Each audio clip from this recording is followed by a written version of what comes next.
tal amigos? Buenas tardes. Mira, Alexis, ven para acá. Se les contaminó lo que fue sus plásticos, sus marcos, lo que sí fueron eso de aquí también, los plásticos de puerta, plástico de tablero, de volante. Igual de este lado también.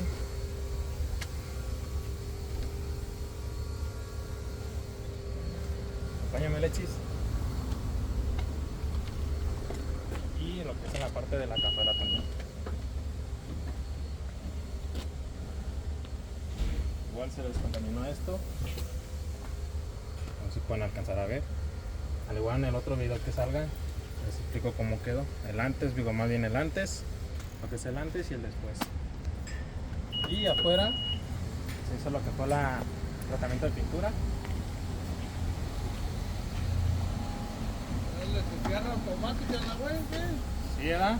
Tranquila. Está bien, gato. Dale. Disculpen por esa interrupción. Un caballero ese se pone más a mirar la camioneta. Igual se hizo el tratamiento de pintura.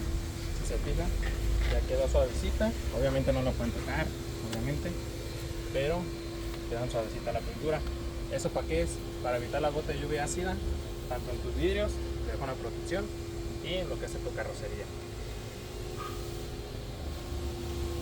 Al igual, lo que es en la cara de la llanta les contaminé los rines, sus tolvas, y se le hizo una protección a sus llantas y a sus tolvas.